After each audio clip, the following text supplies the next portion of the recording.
So, last week's race, we weren't able to bring you an ASN TV broadcast, but we were, however, able to bring you an ASN radio broadcast, and I actually believe it is playing right around the time that this race is going on live. So, hello everyone, welcome here to round number 2 of the 2013 2A, the first part of the season, for the Fast Under Armour Fresh Talent Series from the Dover International Speedway in Dover, Delaware.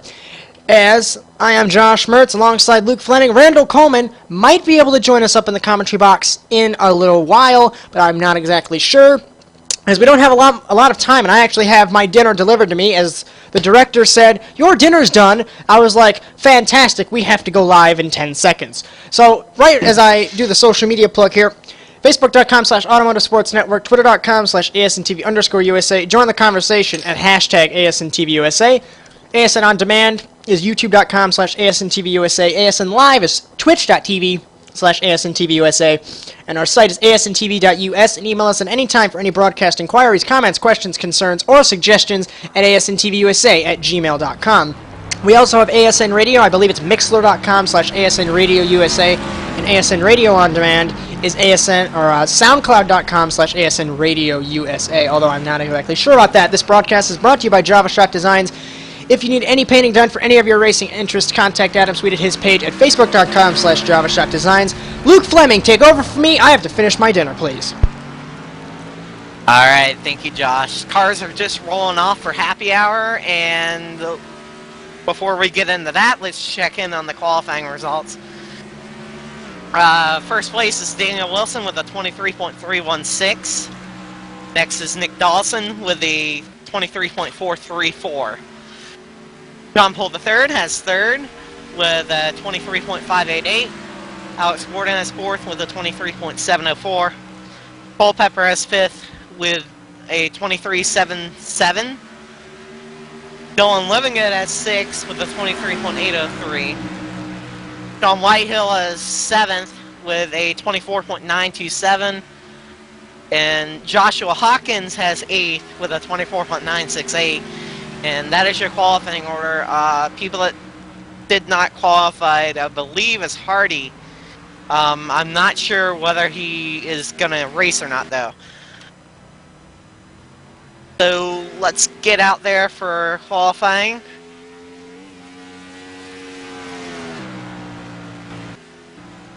As I hope I won't be keying up, I'm actually going to join you. I'm traveling. That's Director Chatham. Is that good? Okay. I hope I don't key up from my food. KFC is really good stuff. And if they paid me, I'd mention their name, even though I already did. You should go down to KFC and get some chicken. It's really good. Anyway. Hashtag I ate the bones. Yes. I should go talk to them about a sponsorship. That'd be great. So 3 minutes left to play in happy hour. Here's David Culpepper in truck number 12. My mouth is on fire from the chicken. Alright, then. This little pre-opening isn't going to be serious at all, as I want to finish my 3 pieces of chicken before we go to the race coverage, because I don't want to have 700 commentators breaks. Like Whitehill and Wilson are practicing their pit stops here. They just came in, did a beautiful pit stop, and now they're rolling out back on the track. As transponder issues for the 24, like always. So. Let me tell you, the fast regulations... Oh, that was a good bite of chicken. Wait. Oh, yeah. Oh, crap. Anyway. The regulations here state that your transponder must be secured to your car. And let me tell you, even at Daytona, your transponder falls off, you're screwed. Let me tell you. I smashed my face on that steering wheel when my transponder fell off, and the crew told me, "Oh, you gotta pit this lap because your transponder fell off." Well, you know what? I was pretty angry. I wasn't pretty angry, I was really angry. I was gonna wreck someone. Yep. You said it here. You heard it here. Yep. This chicken is crap. Can someone give me new chicken, please? At first you like it and now it's crap. Okay. Yeah. That's just logic. Josh Cook's logic. Anyway, I'm gonna actually wrap this stuff up. Alright. And if we can get a director to go put this in our little commentary box refrigerator,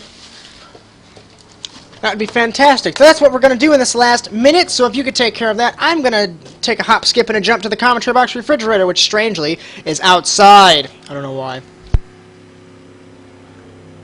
Yeah, right. Looks like the drivers are going behind the wall here. At least 55 in that case. 24 is back out on the track. So, we're going to watch him real quick. I have no clue what Josh's view of this is, because obviously it's from his view because he's broadcasting. But quickest lap for Whitehill was a 24.391.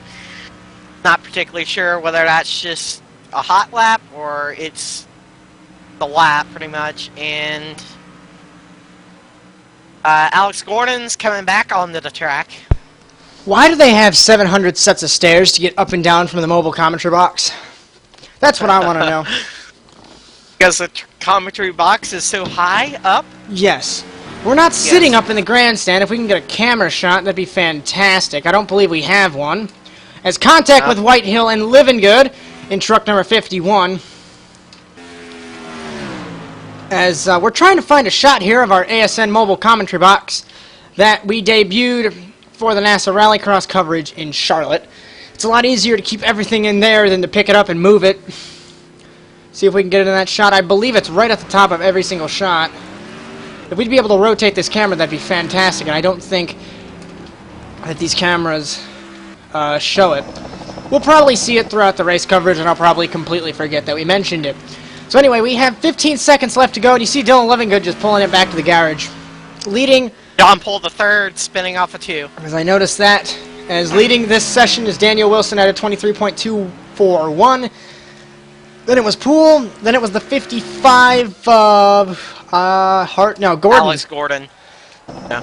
So, we're getting ready to roll them off here at Dover for the second round of the championship. And I believe we do have one restart. If anything goes wrong in the first 2 or 3 laps of this race. As remember, if you guys tuned in to the first round of the championship on ASN Radio, Rob Peters should be back in the ASN Radio commentary box next week for the Fast Fresh Talent Series, as we should have a live coverage radio broadcast of the Fast Fresh Talent Series. Hopefully we're going to try and get live broadcast in radio form for all the series that we cover. But at this current moment, it's only for the Fresh Talent Series, as I believe Randal Coleman has joined us up in the commentary box. Welcome. Hello, I think. guys. He Yes. did. All right. How was your journey up to the commentary box? Well, For today's command, Bobby Allison. Gentlemen, start your engines. Bobby Allison gives the command to start up the trucks here for the Fast Fresh Talent Series. Unlike Rob Peters said last week, this is not the Fast Fresh Talent Cup Series, and we reprimanded him strongly.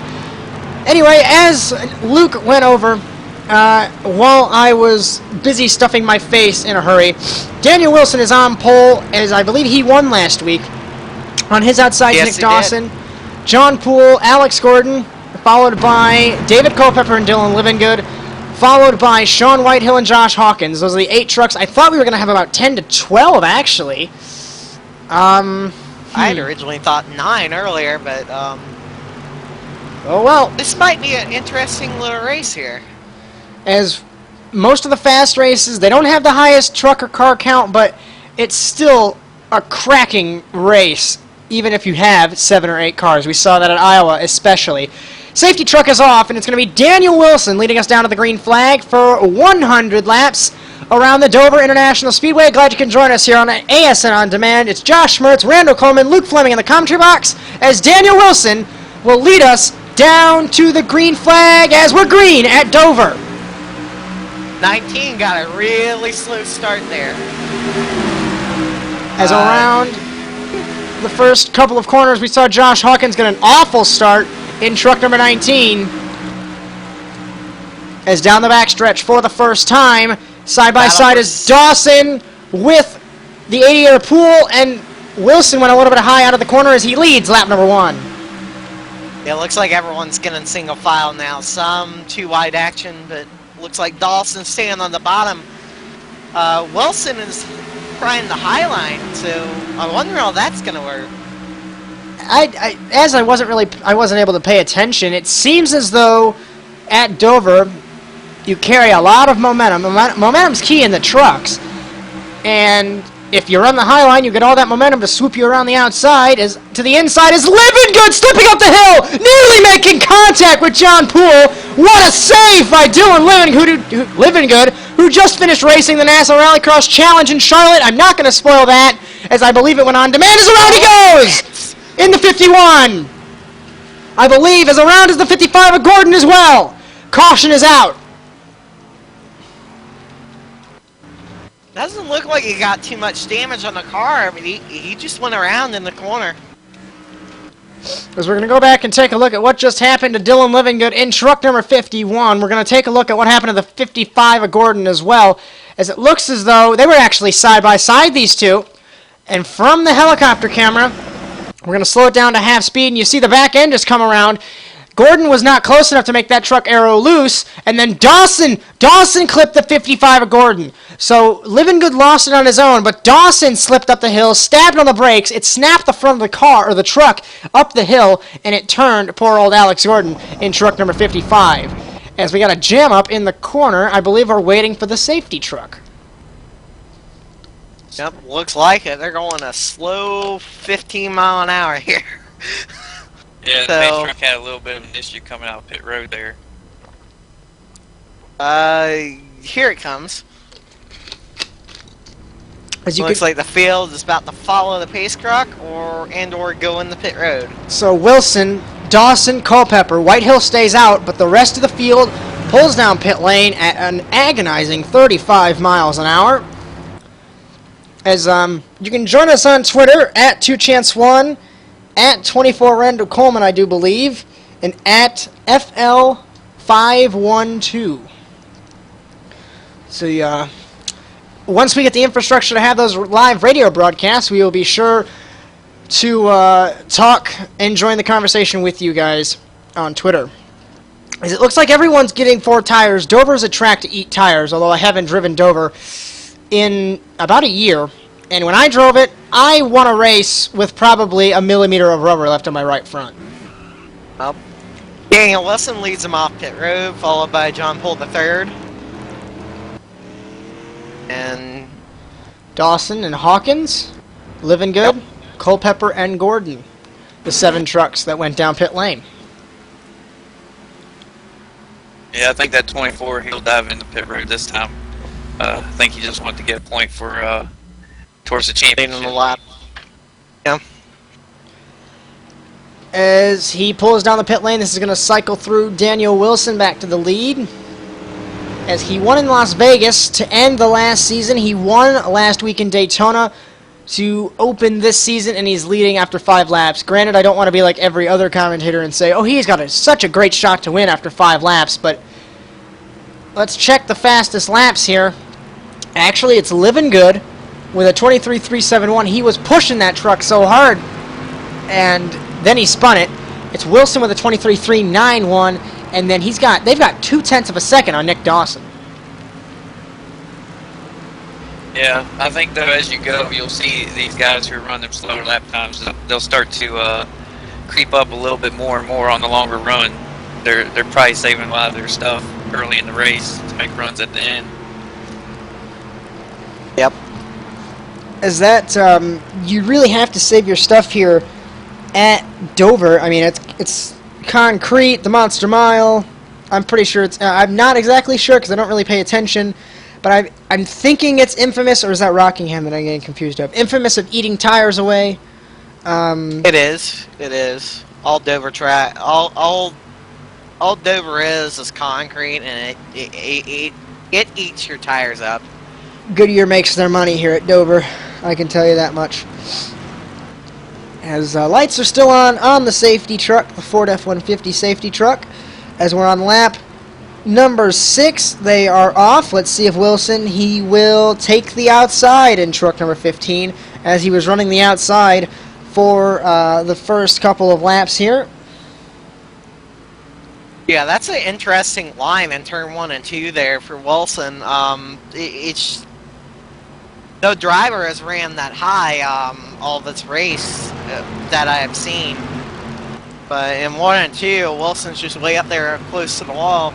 Seems like it's working for him because he's keeping the lead and he's keeping a good distance on the second place driver.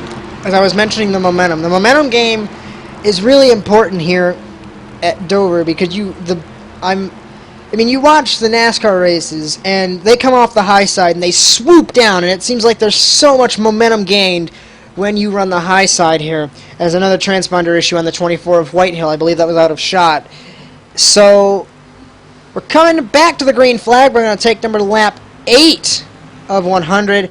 Wilson is your leader, followed by Poole, Dawson, and Hawkins, the top 4. Safety truck pulled off. We pass the restart box. We get ever so close to the start-finish line, and he gasses it, and we're green again. 19 still got a terrible start that time. Falling back. Josh Like Hawkins. 55 got caught up. Yep. As Poole got the lead.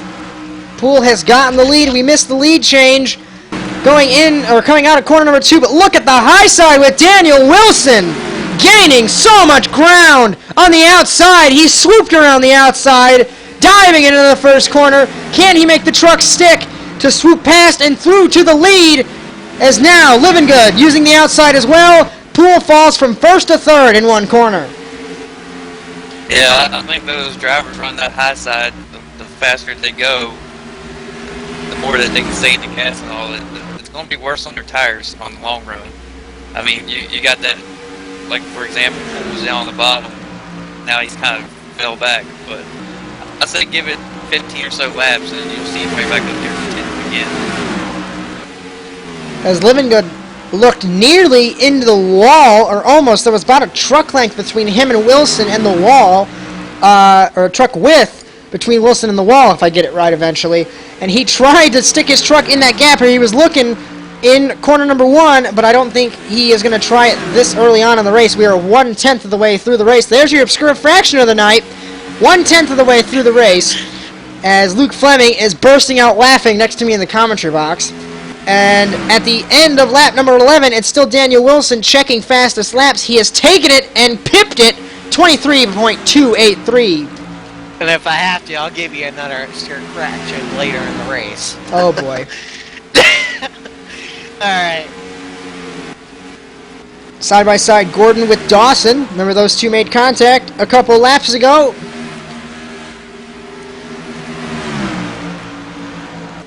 As in the wall is Dawson.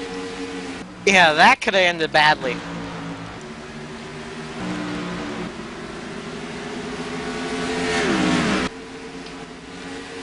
Pretty much everyone has found their way, found their groove.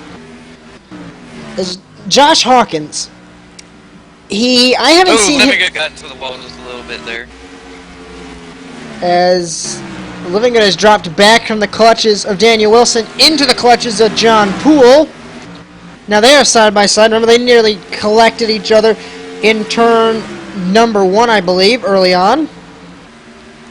As the outside trying to prevail for the 51, but the inside for the 88! They make contact! And Livengood is on the apron, and knowing Livengood, he's not happy as he slides the truck, dirt tracking it. He is not happy, I believe, with the 88. Jeez, he goes from second all... He loses quite a few spots there. He's back to where Dawson was, so... Yeah, I know him. He probably wouldn't be happy right now at this point with the 88. The right side is torn to pieces on that Chevrolet Silverado, and it looked as though, from my advantage point, that Poole just came up. I don't think a spotter cleared him. Well, also, though, these turns are just so tight coming off that, I mean, it's just really, really, you got to give and take. And it might have just been a little too much take there and not enough give. Yeah. Is it Definitely lap 17? I wouldn't think anyone was going to make some crazy moves. As Livengood ran a lap 0.6 of a second slower than his fastest lap. He is 3.73 seconds behind Wilson now. As Josh Hawkins must have a problem with his truck. He's running 26-second laps, and the field's running 24-second laps. I think what it is his tires are burned up. I think he burned up his tires too early because he's sliding way up the track. Oh, he's coming up the track! That could have ended badly. Yeah, like I said, he's burned up his tires, so he's definitely not gonna stay in badly. Right there, he's sliding up a little bit. As this is going to allow Poole to possibly sneak into the clutches of Daniel Wilson to possibly battle for the lead here. As I said, once some tire pressure build up there on that bottom, they really start gaining a lot of momentum, and he's coming back after that 15 right now. The gap was 2.5 tenths at the line for lap 19. We are 1/5 of the way through the race. So this race goes relatively quickly with 24, 23-second laps. It's about 3 laps a minute, give or take a few seconds. I'll also throw in the factor too. You look back there, that 55 caught up in the wreck earlier. He's closing the distance on the 2 leaders too. His fastest lap is still Daniel Wilson at a 23.283. I know you Oval guys really don't pay attention to fastest lap that much, but coming from a road background following the Formula One World Championship, it's really a big deal.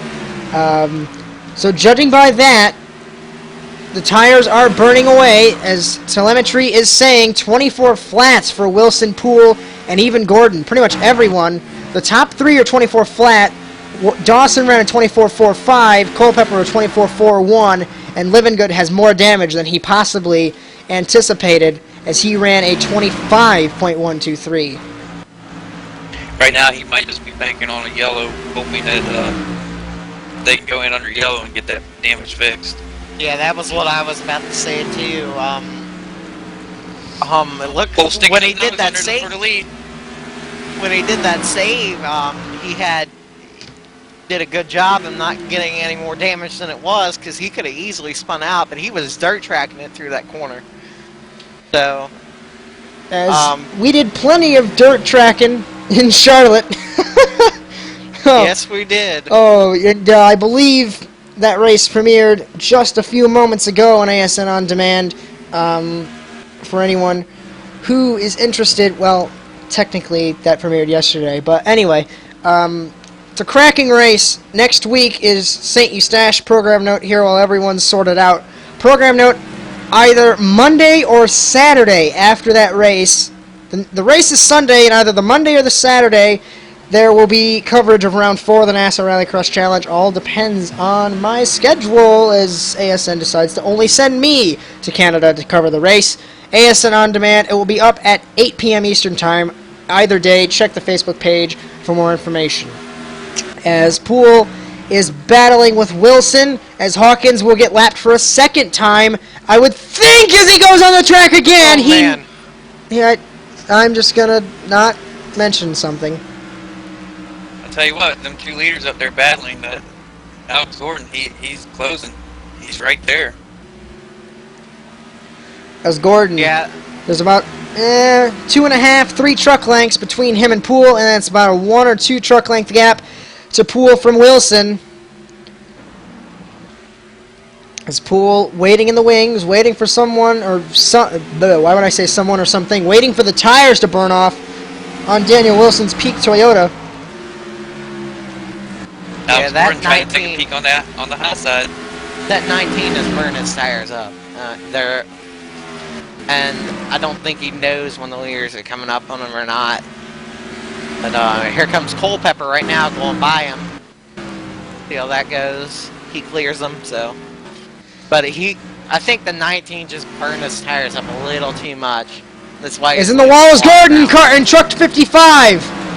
Is there something wrong with the 55? It looks like he just got into the wall and he's perfectly okay, aside from a little bit of a damage on the right side. I was going to begin to mention that the 24 and 51 were hanging back, possibly to save their stuff. And sorry to interrupt you, Randall. You're fine. I was just saying that the 55 drove it in there a little too high there and got up in the marbles there, and that sent him up into the wall. He had a heck of a run there. I me. I thought for sure he was going to get by the 88 at number 1, but he just got a little too high. Yep.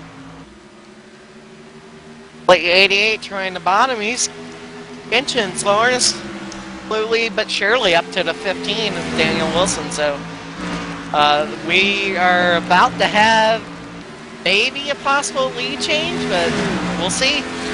Telemetry saying last lap was a 24.376 for John Poole. His fastest lap, a 23.375. Tires are falling to bits here at Dover, as he was a second and 100th off his fastest time.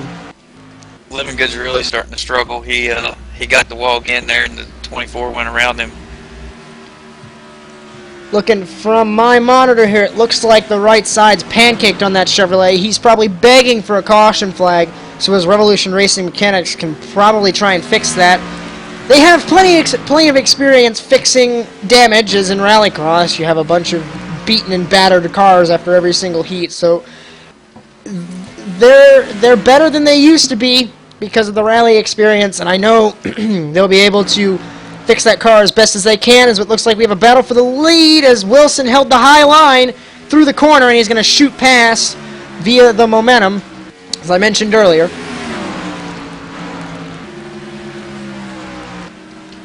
Yeah, that highline's really working for Wilson. I haven't seen many drivers make that work, but it's really been working for Daniel Wilson in the 15.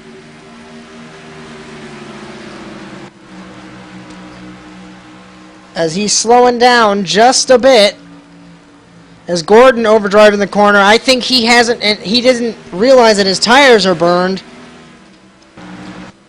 Actually, the 55 has an interesting line, too. He enters up high, and then he goes down low at the end of the corner.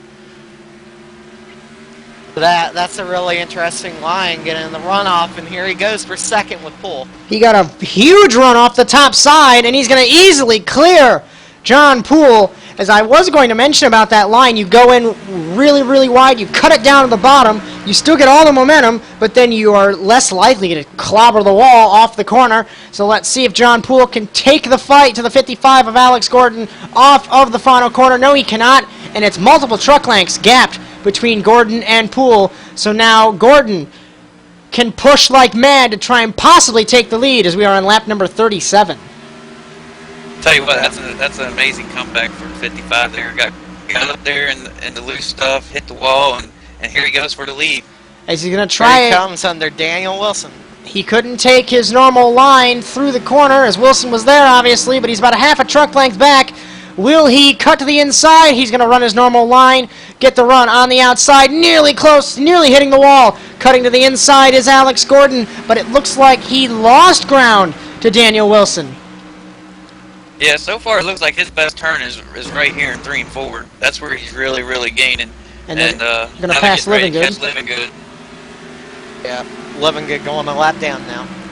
As you can tell, I can tell, I don't know if it's strange, just by the way he's driving that truck, he is just either angry or really sad, or a combination of the two. Because he was up front, he had such a fast truck, second fastest lap on the day, 500 slower than Daniel Wilson, and either a spotter clearing issue or something, we haven't figured it out, between him and John Poole has sent the 51 with a destroyed right side and a lap down, as I do believe there's lucky dog in this series, so he can get it back, as he's the only truck off the lead lap, as Josh Hawkins is pulling it down the pit lane. He might be parking it, although I'm not exactly sure. Is there a problem with the 19 that we don't already know? Only thing I know is he burned his tires up, and that's the whole reason why he's losing a lot of time. I could really tell the way he was driving that corner. He's coming back out on the track, so it might have been stop-starting. Yeah, it looks like it's about time for green flag pit stop. It's been 30 or so laps. But then again, this is a 1 mile track, so. As Gordon is relentless and his attack of Daniel Wilson. as I think the 15 is best on new tires, as he can fly on that outside when he has good new Goodyear Wranglers on that car, or the truck rather, and he is pulling away 0.4 of a second ahead of Alex Gordon. The truck ahead, it's Sean Whitehill in truck number 24. I almost confused him with you, Randall, as you were running that truck last season. Not in the series, though. Well, yeah, as Revolution Motorsports is apparently too poor to afford different trucks for different series. As clipping the wall just a tad is Poole. Well, we like to keep our sponsors on all of our trucks and try to keep the same numbers to keep the organization just down to a minimum of numbers. So that's why we usually have different drivers in the different trucks. But trust me, they're all different. They're built differently for each series. So don't be like Revolution Racing and have duct tape number plates, even though you're a three-time triple Works Constructors champion. As Hawkins nearly clips Gordon, but he is going another lap down in truck number 19.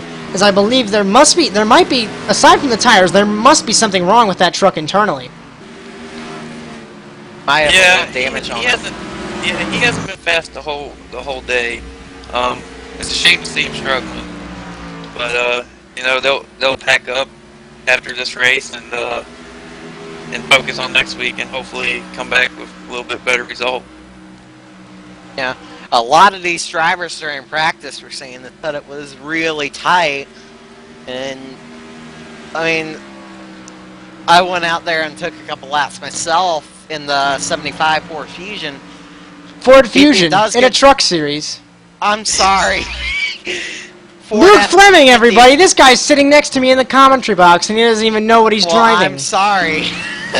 Anyway, I mean, there is some interesting lines that can run to make it less tight, like running that high line, the momentum out the corner. But you have to eventually you have to let up so much for that corner because it's so tight. I've noticed Poole has backed off a lot. I really wonder if he's trying to save some fuel, maybe, or save his tires to make it a little bit longer. I was thinking about that as Gordon as well. Yeah, because Gordon's fell way off the pace of Daniel Wilson. And I mean, you still see Wilson out there running them really hard laps, and it just kind of makes you wonder if these guys are trying to sneak one by him.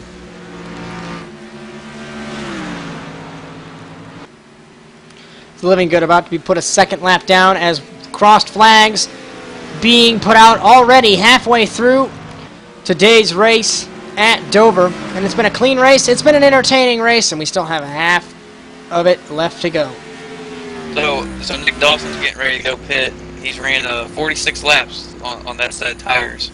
So it's going to be iffy if he can make it the full 50 laps here when he comes back out.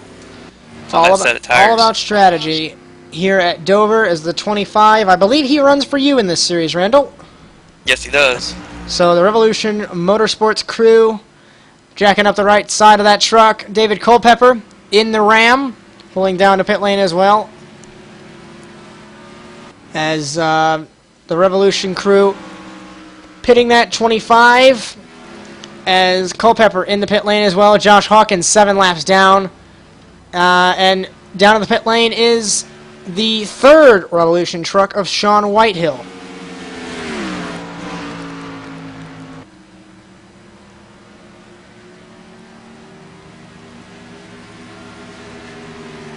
I think the 55 is starting to catch the 50 again. He's caught him a lot in the last couple of laps.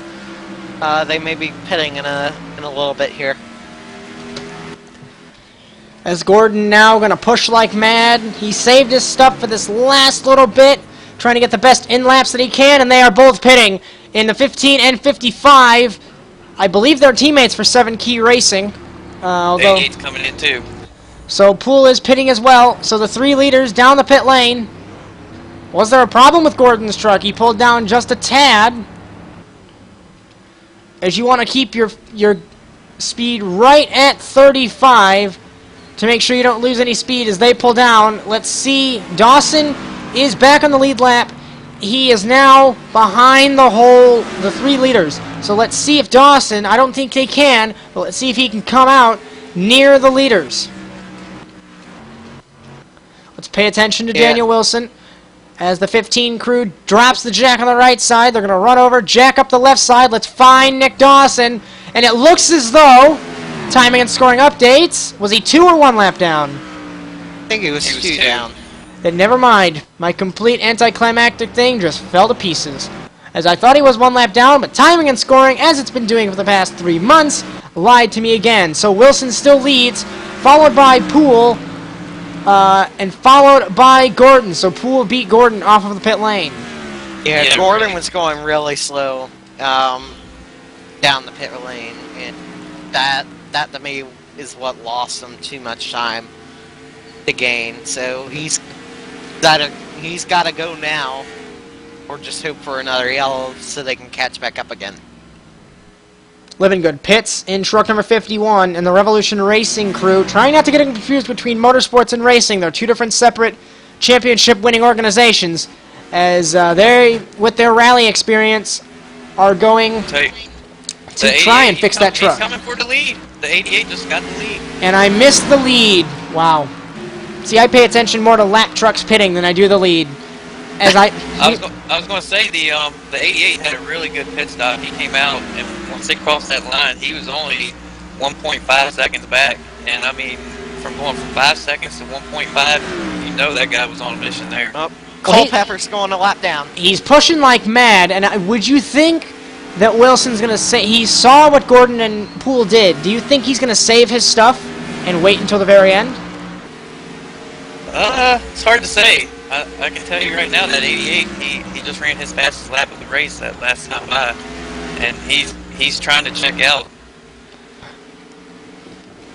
As Gordon and Wilson are going to be battling here, we have 4 trucks on the lead lap. You have running order currently as of lap 58, John Poole, Daniel Wilson, Alex Gordon, Nick Dawson. Then off the lead lap, David Culpepper, Sean Whitehill, Dylan Livengood, and 6 laps down is Josh Hawkins in truck number 19. I just heard a report from the 88's radio. Looks like they're saving fuel right now. So Poole. And we got a yellow. We have a yellow. Caution is out. It's Livengood around in corner number 4. So this day can't get any worse for Dylan Livengood.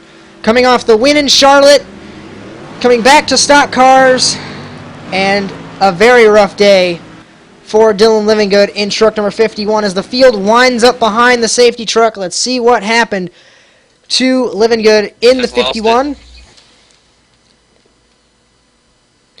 As from the helicopter, you might think this is lap 3, but it's not. It's a replica of what happened to him, and I believe those are the exact same skid marks that he created on, I believe it was lap number 4 of this race, as there must be some downforce issues with that truck.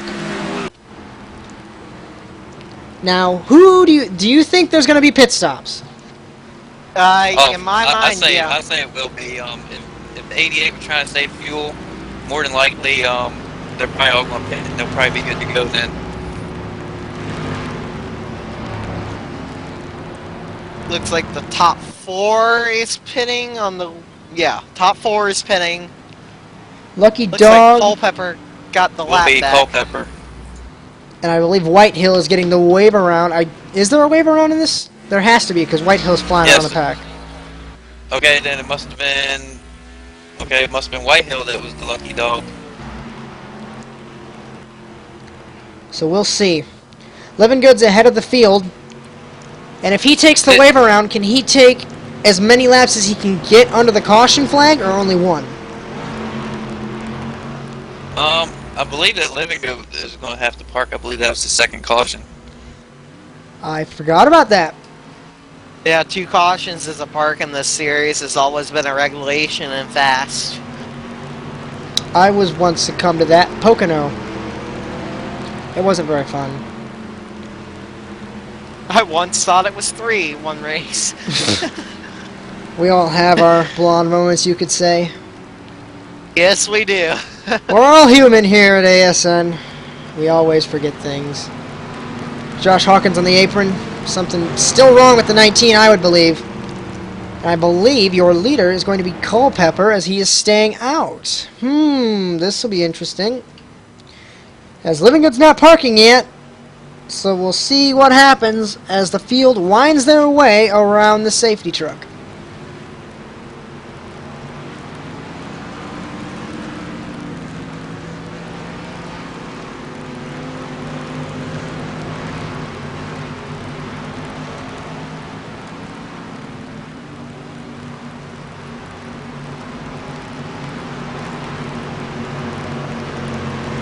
Yeah, in my mind, that should be a park for the 51. I'm not sure why he still stayed out on the track.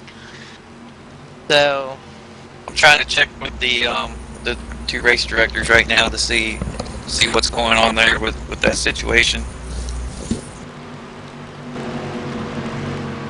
As Livengood is used to sliding, but he's not used to sliding and spinning. As this is where I would show you a highlight of the rallycross race, but unfortunately we don't have a highlights guy yet. So anyway, this is a nice moment here. If you would like to help us out at the Automotive Sports Network, we would really appreciate it. Let's actually do this, gentlemen. For the second time, we're going to have this 3 times tonight. ASN social media, Facebook.com/Automotive Sports Network. I actually rushed this before we actually started, so we've had a little bit of time. Facebook.com/Automotive Sports Network. Twitter.com/ASNTV_USA. Hashtag ASNTVUSA for Facebook and Twitter. YouTube.com/ASNTVUSA. Twitch.tv/ASNTVUSA. ASNTV.us. And ASNTVUSA@gmail.com. There's the email if you'd like to help us out at any time. We'd really appreciate it. As Livengood is going to go around the field now, I think he was getting the wave around, but it's strange that he's not being told to park, as you were mentioning earlier. As Whitehill and Livengood and Hawkins are getting the wave around. As Livengood is able to carry a lot more speed with a heavier damaged truck than Hawkins, there has to be something wrong in that suspension on the 19, because he had to go to a dead stop compared to Livengood.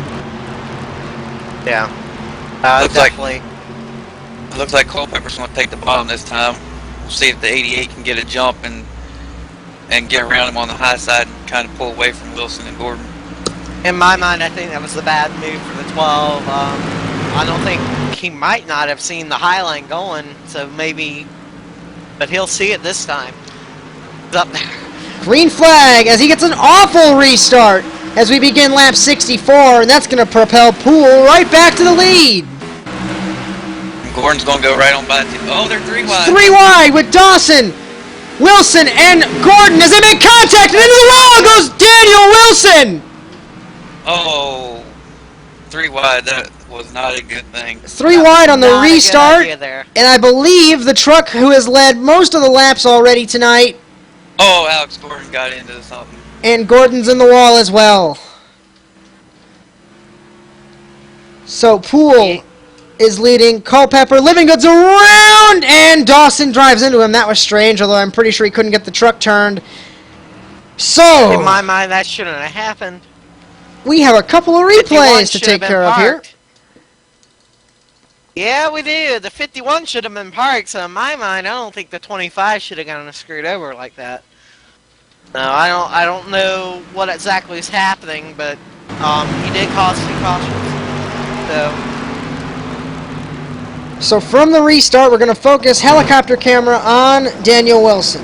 Hawkins gets another awful restart, and we're going to slow it down to half speed as soon as Wilson tries to take it 3 wide on Culpepper. He goes high, and Dawson, trying to immediately attack on this restart, cuts to the inside. Gordon doesn't know that they're 3 wide possibly, pinches Wilson, and then Dawson has no room to come up, and then Wilson is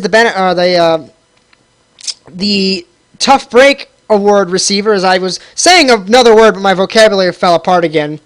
I think it was beneficiary, but although that wouldn't be the word, I'm not. Just ignore my vocabulary. But anyway, that was that. That is some hard lick in the wall for the 15. We'll see what can happen. See if he can get some of that damage repaired, and see if he can get back up there again. In the corner was Gordon, and you were mentioning earlier, Randall, he got into the marbles, the loose stuff, David Hobbs' signature clag, and he spun the truck around. I believe he kept it off the wall. This was half speed, back to full speed. He did. And we're going to stay on this shot to see what happened to Livengood, and I believe it was an exact replica of what happened in the corner. Yep. For the third time tonight, the back end is lost on the 51. And Dawson was driving up the hill farther and farther and farther and just drives into the 51. So I'm not exactly sure what happened there, as Livengood has pulled the truck, the 51 truck, into the garage. He is done for the day.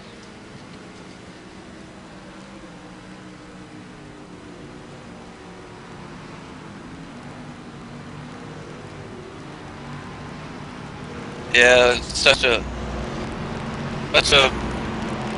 bad thing to see, you know, driver get spun out and then we're spinning out and then get hit and ruin their day. Like I said, I thought maybe it was a second caution there earlier and that he was supposed to be parked, but I might have been wrong, or the race directors might have not caught it in time and didn't give the word to him.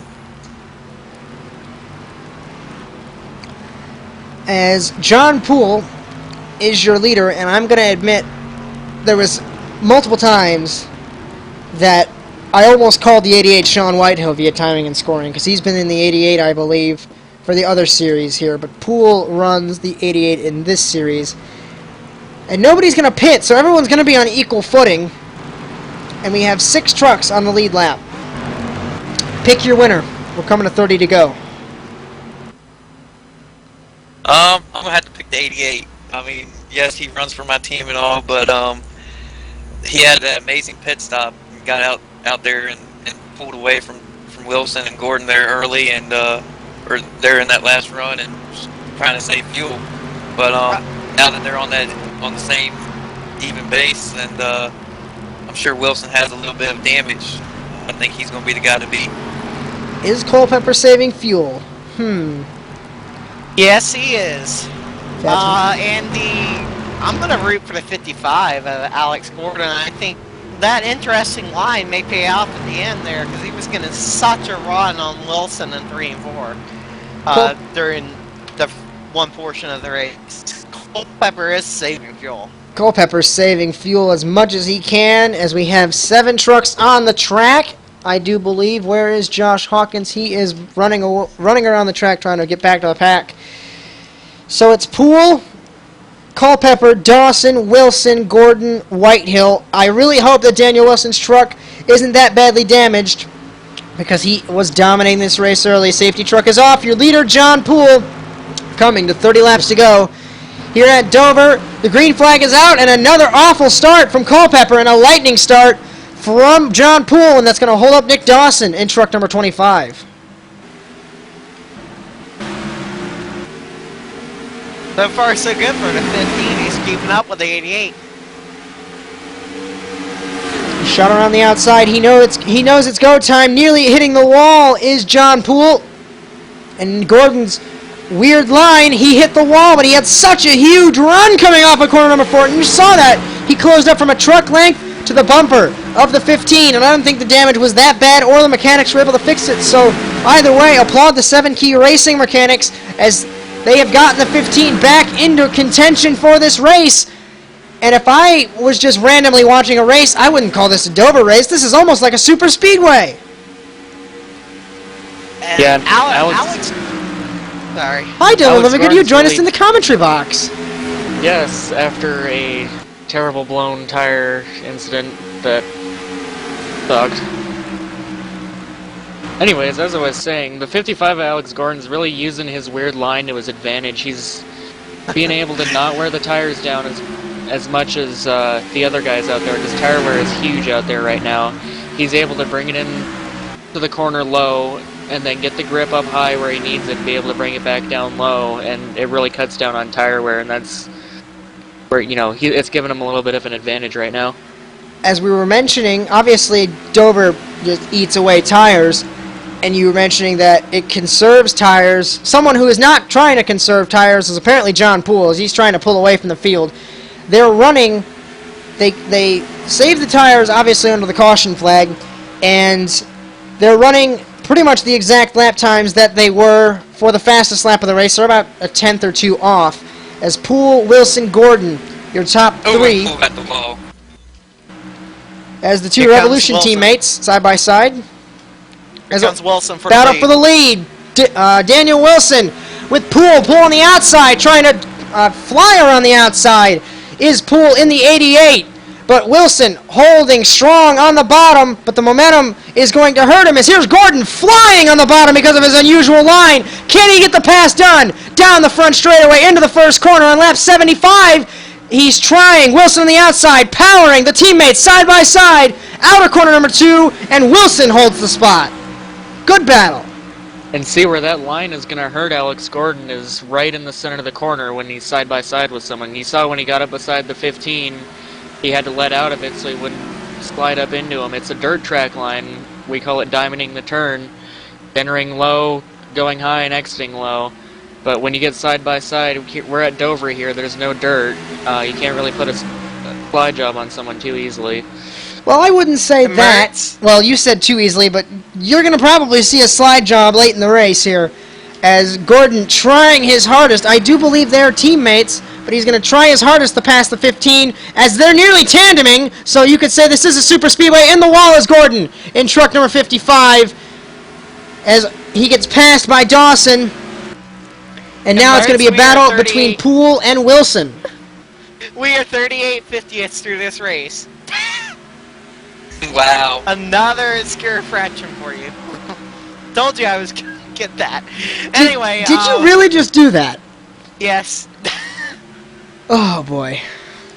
As long as Anyway. as long as someone doesn't say they don't know what to do with their hands, I'll be fine. I'm looking at you, Randal Coleman. But what do I do with my hands? I hate you, Dylan Livengood. Can you walk out of my commentary box, please? Poole just opened up a But big you didn't gap. I interview don't know me. what happened there, but Poole's starting to pull away a little. As Gordon, his lap times, there might be damage on that 55, but I know Gordon, he won't give up until the checkered flag drops, and he'll probably still go another 100 laps to make sure that he finished where he did, as he's going to pass the 25 at Dawson. Dawson's got a right front damage, or left front damage. I remember from hitting you, Mr. Livengood, as I don't think your mechanics were able to fix your rally. I mean, your mechanics have had plenty of experience fixing rally cars, but I don't think they could fix what happened to your truck. Yeah, in Rally, there's less walls than Dover. They call it the Monster Mile, and it's for a reason. It eats up tires, and those walls are right there close. As lap number 81 now being tackled with Poole and Wilson. Gap is 0.3 of a second. Gordon is 1.1 seconds back, and this is kind of a random question. Is this one of the only banked ovals with the inside wall that's so close? Or am I just thinking something? There's Bristol. There's Bristol's closer, and you couldn't count out Martinsville. Because I was thinking about what I said yesterday in the Rallycross broadcast. I called Charlotte the Monaco of Rallycross tracks, and I almost was tempted to call this the Monaco of ovals. But you could also call that to Bristol, or say that about Bristol. Anywho, random facts. As we are on lap 82, finishing it now, the gap is half of what it was last lap, a tenth and a half from Poole to Wilson. A second back is Gordon, as Wilson probably took his teammate's line as trying. He had a nose on John Poole, and this is going to allow the 55 of Alex Gordon to sneak back and try and battle for the lead. Now what these two leaders are going to have to do is, while they're battling each other, they're going to have to try to keep those tire temperatures down. Tire temperatures are a huge factor here. You saw the 88, I believe he heated up the tires just a little bit too much, and that's what let the 15 get to him. And if these guys are going to be racing side by side, both of them are going to heat up their tires really fast, and that's going to let the 55 close that gap up. As I noticed the 15, there was a truck width between the 88 and the wall. I noticed that you had an incident with the 88. Did his spotter just not clear him, or what happened there?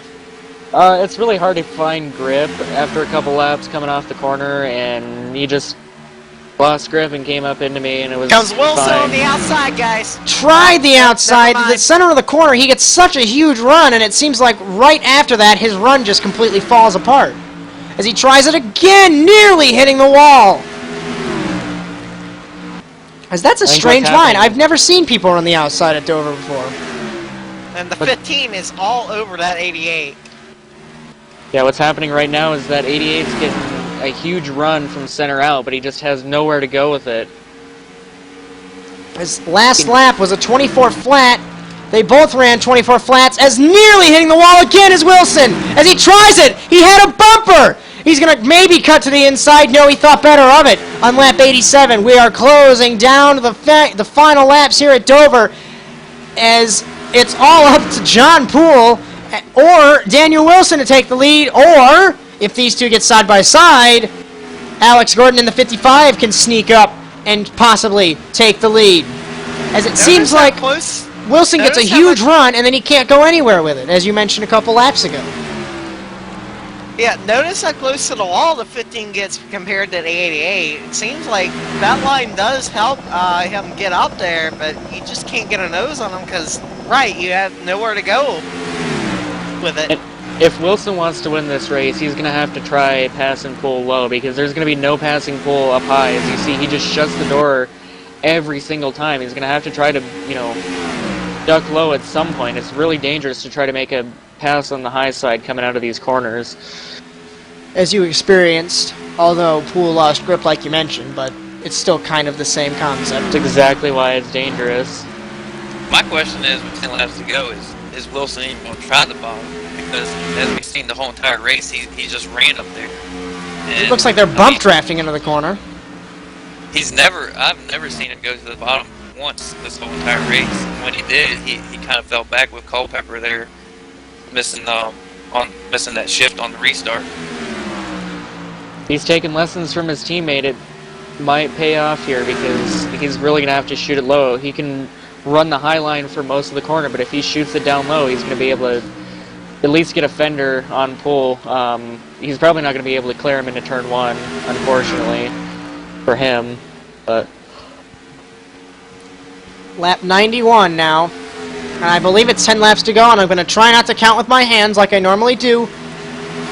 And Here he I comes, don't know trying what's the in outside mind, again. just try to Didn't work. count, so Wilson, I'm thinking Gordon had the best run, as he's nearly in the comes wall again. again. Oh my gosh. As Wilson this is might getting have to intense. pull an Alex Gordon. Gordon ran his special line in the middle, or in 3 and 4, and it really made him get a huge run, and he was able to possibly get his nose clear of the other truck. Here he comes, down below the 88 guy. Nope, never No, mind. he couldn't get the run. Gonna get the run. He was so close. Though. We've always talked about blocking and all that. These Because tracks now he's about going to try it. He's going to try it. He tried his teammate's line. Can he get the lead going into turn one? Coming to 5 laps to go. Inside Daniel Wilson, outside John Poole. Side by side through corner number 1 and 2. And it's going to have the outside. John Poole will. But that's Sean Whitehill in the 24 right ahead of them. Wilson sticking it to the inside, but he can't get it done. It looks like he lost all downforce on the front of the truck. Hey, The 15 slid. The 15 is going to really have to be careful here. We're trying the low side on pull if he's not going to wreck him, because there's absolutely no grip on the bottom line. The bottom line is really glossed over. As I was saying, we usually talk about blocking the low line and all, but I mean, can we really call it blocking the high line, where he's trying to cut off his momentum? And Poole hits the Seems like wall. That's what is happening. 4 laps to go. It allows Wilson to catch up to him. This is gonna be a good battle. As it was 5 laps to go. I had to count with my fingers. Anyway. Remember I told you that I tried not to count with my fingers? It didn't work. So we're coming to 4 to go.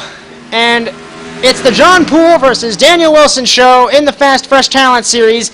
Poole leads, followed by Wilson, followed by Alex Gordon, followed by Dawson, Culpepper, Whitehill, Hawkins, and Mr. Livengood. As we're going to come to 3 to go here, and Wilson, he's going to have to try the bottom. He had it. He's bump drafting the 88 into the corner. That's a valid God. strategy, I believe. Let him know he's there. Frustration might be setting in for the 15 here. 3 to go. 3 miles left at Dover. Trying the outside. In the wall is Wilson. Sliding the truck through the middle of the corner. He's trying so hard. He was within a tenth of a second. And now surely that's going to drop away coming to 2 to go. And that's all Poole needs to see. Although there's 2 laps to go and the fat lady hasn't sung. So why am I talking about Poole winning the race? 2 to go at Dover. The gap was 1/10. Now it's 6/10 of a second. And he's at the wall again. I give Wilson credit. He tried his hardest, and I think he just used all of his stuff up trying to get to him and get by him. Into 3 and 4. There is 6/10 of a second at the last line for timing and scoring. Off of 4. White flag in the air for John Poole at the Dover International Speedway. Timing and scoring reads 8/10 of a second. So I think Wilson has just given up. He's riding the wall. He realized that's not going to happen. As Culpepper, car might be playing. Poole gets out of the way, or Poole passes Culpepper, as he puts nearly Culpepper into the wall, and coming off the final turn, John Poole will win at Dover, followed by Wilson, followed by Gordon in 3rd. Here comes Nick Dawson in the 4th position, and then Culpepper finishes 5th.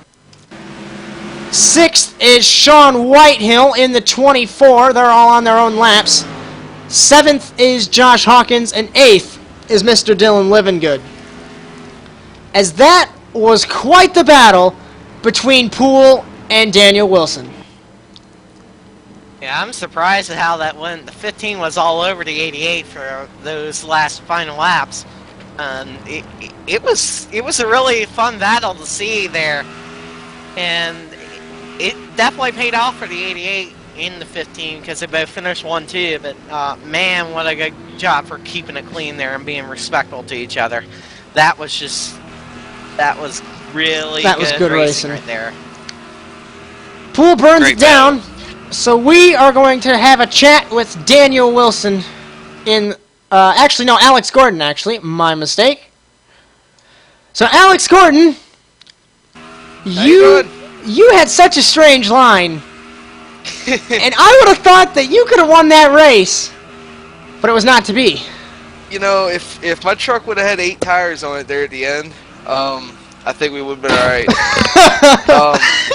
No, the truck was great in that first run, especially as the run went on. I was really starting to gain on them. And, we had a couple little incidents there in the middle of the race, put me back in traffic a little bit. But, it was weird. It was like the first run, we were really good in the long run. The second run, we were really good in the short run. So it just completely, completely flip-flopped on me. But, great run tonight by the 55 truck. Great battle up there. I watched between the 8 and the 15 for... how many laps we run tonight? 100? I think it was 99 laps they were side by side. I would think so. I mean, yeah, something like that, give or take. No, it was a hell of a battle. And, I'm just proud of our team, proud of everybody in this race. It was a great race. And, just glad to bring home one piece. Honestly, the first time I've ever brought one home, one piece at Dover. So, do you think, you mentioned the comment with 8 tires, obviously you can't get 8 tires. We saw early on in the race, when Mr. Livengood had his incident, you got collected by Dawson, and do you think if you hadn't hit the wall, did the damage hurt your truck, or were the mechanics able to fix it? We actually, that pit stop that I took after that, they actually did get quite a bit of that damage fixed, and believe it or not, it seemed like if you got a little bit of damage on like the right rear quarter panel, or just, it was in specific spots, if you got damage, it actually made the car turn better. Now, granted, smacking the wall driver's side, I'm not going to go out and say, hey, you should probably do that if you want to be faster, because it's not smart. But, it's why I'm a driver and I wear a helmet when I'm not driving as well. But no, the damage really didn't hurt the car. Like I said, the mechanics, the crew did a great job fixing me up after that incident. After that point, they did their job. It was all in the driver's hands. And at the end of the day, I just, I used my tires up a little early, and like I said, I'm glad to bring her home 3rd. Great run for a last-minute effort, and just glad to get a good run in here at Dover. So. Luke, Randall, anything to ask Alex? Well, good job out there. That weird line kind of did pay off for you in the beginning of the run. It was really fun watching you out there, running that Well, I line appreciate and passing people. I mean, it was something I didn't like. I tried it a little bit in practice, but not to the extent that I did in the race. In practice, I'd take it up to the wall and try to bring it back to the middle groove. But the problem with that is that you have that little seam where the top and the bottom lines kind of connect, and you just lose grip right in the middle. So I figured, what the heck? Let's just take the extremes of the two, go all the way to the wall, and bring it all the way down to the bottom and see what happens. And it worked.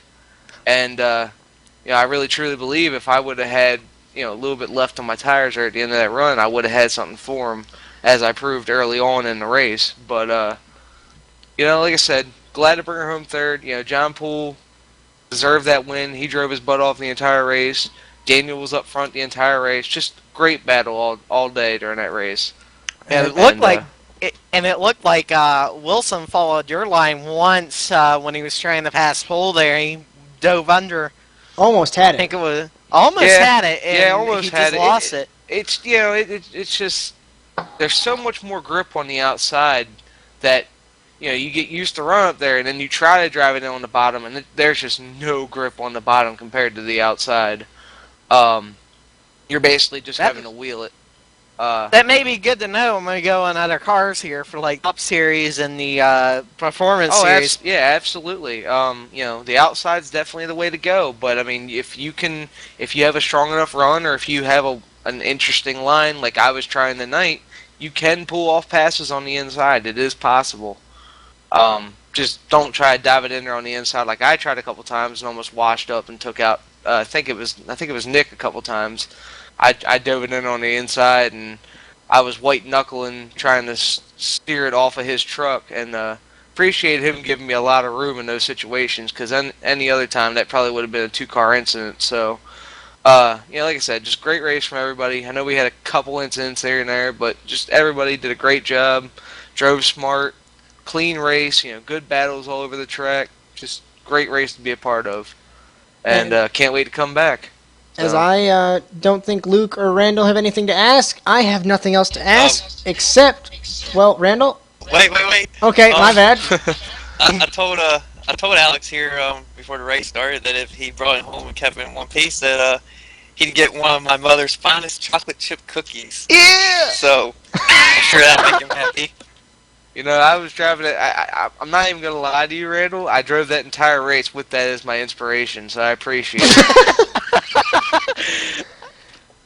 So, alright, guys. Well, I appreciate the interview, and hope you guys had a lot of fun watching the race tonight. Oh, it was a hell of a race, and it made it really entertaining, especially with your weird lines. So congratulations, Alex. Hey, awkwardness pays off from time to time. So, Indeed it does. Alright, take care, guys. See ya. So, second place, Mr. Daniel Wilson. It's 4 poles. I was getting tired of interviewing you as a winner, and you're in second. So I'm still interviewing you. That's why I lost. Yeah, I'm sorry, but anyway, Thanks. How was your buddy. race? You went from dominating the thing, and then you find yourself wrecked, and then you use your teammate's line, and you almost get it, and then you just overdrove your stuff. It looked like. Well, I had a friggin' dominant truck, as you guys can see. You were just pulling away.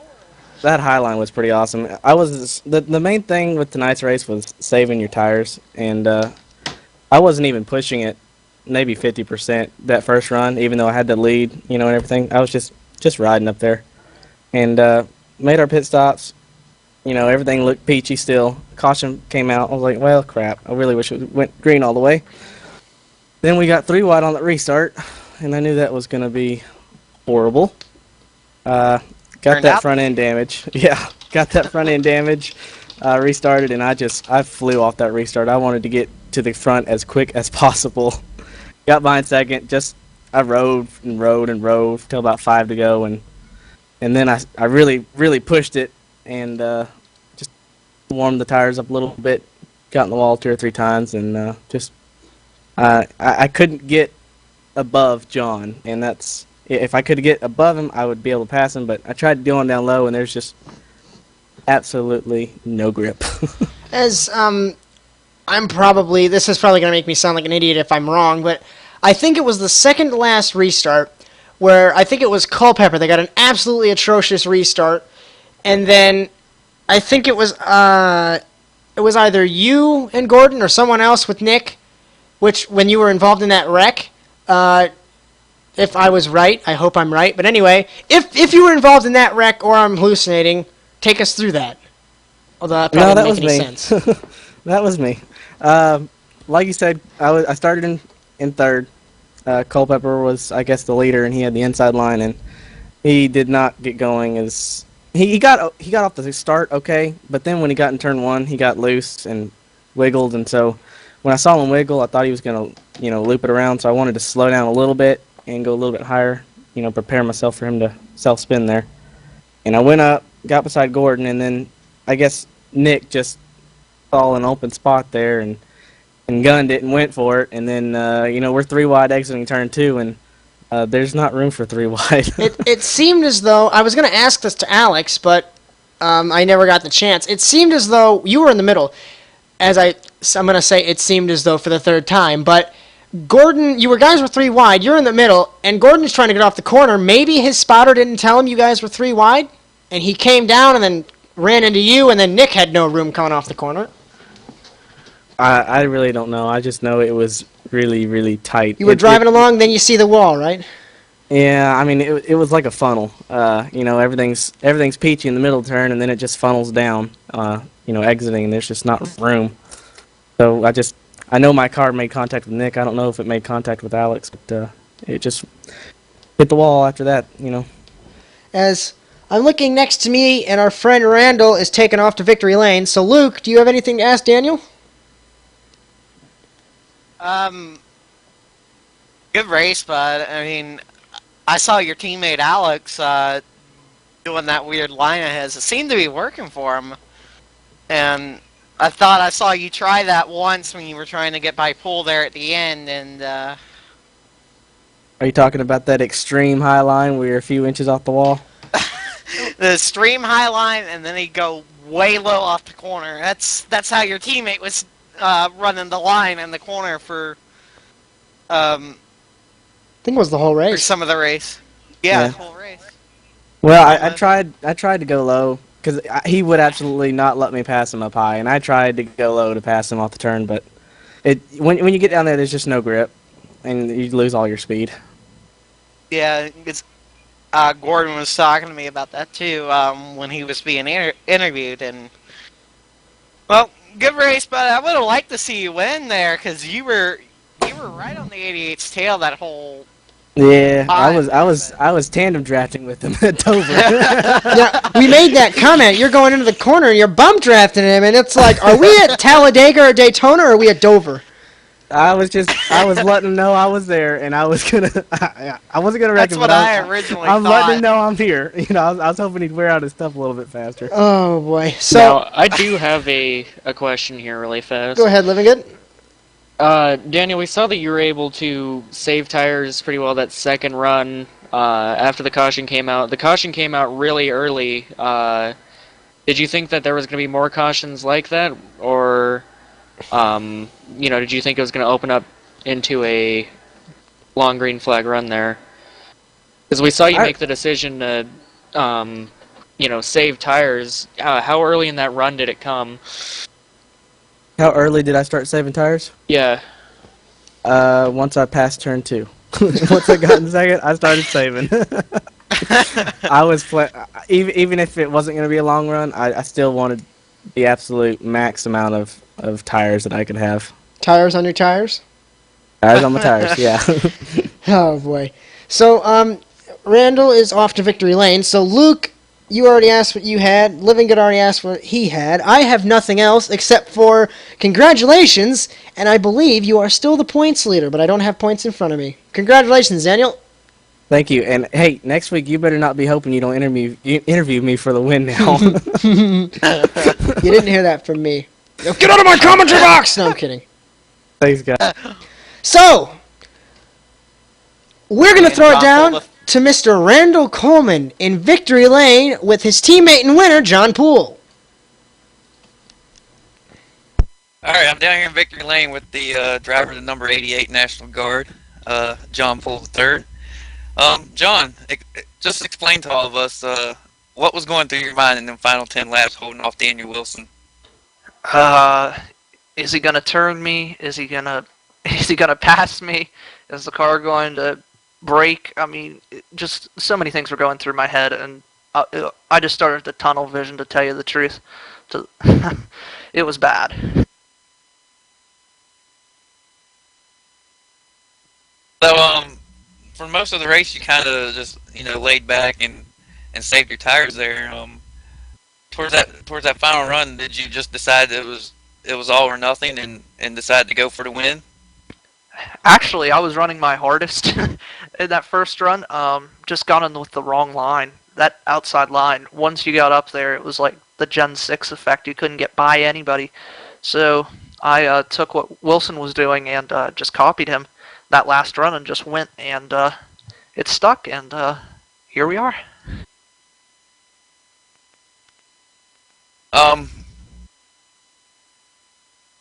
When Daniel Wilson came up to you there at I think it was maybe 2-3 laps to go, and it was just giving you little nudges there and heading into turn 3, did it phase you any, or was by then you were already focused on just the checkered flag?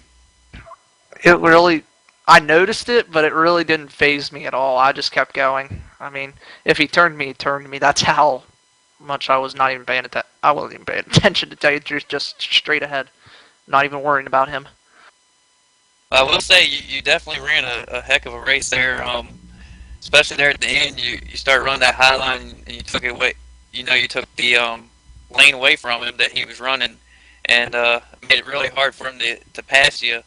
And it just looked like he used up his stuff there at the end, and you were able to drive on to get the win. Yeah, he was definitely using his stuff up, but I was using my stuff up too. I think just he caught me at the wrong time every time, and just that one time with about, I guess, 15 to go, 10 to go or something, when he got up beside me, I thought my race was over. But somehow the car gripped, or truck gripped, and then I just flew, and then never looked back. So really, it was just all about how you just, how you ran the car or truck. That's for sure. Well, like I said, you had a heck of a run. You had a heck of a battle there for the win, and you were able to pull it off and get your first win of the season and your first one for Revolution Motorsports. So, congrats on that, bud. Thanks, Randal. I'm glad to be back with Revolution Racing after so long, or Revolution Motorsports. I'm sorry. I'm completely out of it. I'm just in disbelief that I somehow was able to hold off Wilson. Go ahead, Randal. It's a true pleasure having you back on the team, and hopefully we'll see you in victory lane a little bit more this season. Oh, don't be biased. Don't be biased. Well, thanks. Don't be biased, Mr. Randal Coleman. Hey, I gotta root for my drivers. You know how it is. Yeah. Luke, you got anything to ask John? No, not really.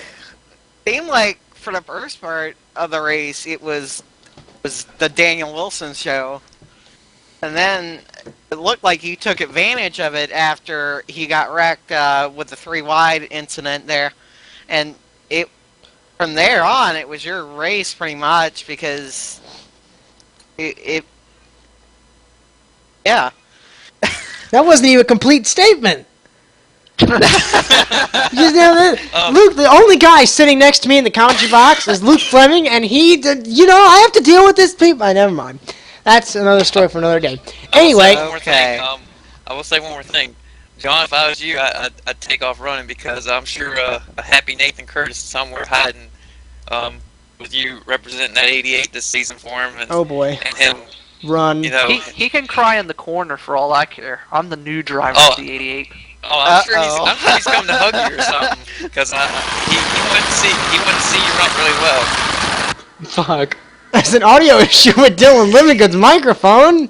Who's playing with the switches? Okay, I think we got it fixed. I'm sorry for the language that Mr. Livengood just displayed, but I think he used an inappropriate word. Okay, I think that's time to get the outro taken care of. Congratulations, Thank John. goodness. As we don't want Livengood to spout any more mean words, and so we are closing in. Final thoughts. Well, no, final thoughts, gentlemen. Well, that was a really good race there. I hated to see the 3 wide on that restart and have Wilson getting taken out there. And it was, and that was a good battle in there. That was the best racing you could ever have with 2 drivers right there. And remember I said battling. that it doesn't matter about the field size? No, it doesn't. It all matters on the 2 cars at the end of the race and how they battle for the win. And really, even though we only had 7 or 8 cars tonight, it was still a pretty good. It was still a pretty good race because of that battle. As let's go through the ASN social media for the final time tonight. As Facebook.com/Automotive Sports Network, we post everything on there. Twitter.com/ASNTV_USA. Join the conversation, hashtag ASNTVUSA. For Facebook and Twitter. YouTube.com/ASNTVUSA is ASN On Demand. Twitch.tv/ASNTVUSA is ASN Live, as we do have the ASN Radio Live and On Demand, but we don't have our graphic updated yet. ASNTV.us is our fancy new site, and email us at any time for any broadcast inquiries, comments, questions, concerns, or suggestions at asntvUSA@gmail.com. As this broadcast was brought to you by Java Shot Designs. If you need any painting done for any of your racing interests, contact Adam Sweet at his page at facebook.com/Java Shot Designs. Next week, the Fast Fresh Talent Series will be at the Texas World Speedway. We saw a cracking race with the Alex Gordon Mobile there for the Precision Cup Series shootout. As tomorrow, as that's going to end in really bad tears because I completely forgot where all the other series are. But you know the schedule for the Automotive Sports Network. Tomorrow, actually, it's the Dirt Series. Wednesday is the Cup Series. Thursday is the Trucks. Friday is Performance Series. And Sunday is St. Eustache for NASA Rallycross. For Luke Fleming, Randal Coleman, thanks to Dylan Livengood joining us up here in the commentary box, and our entire ASN staff, I'm Josh Mertz. Thank you for watching, and so long, everyone.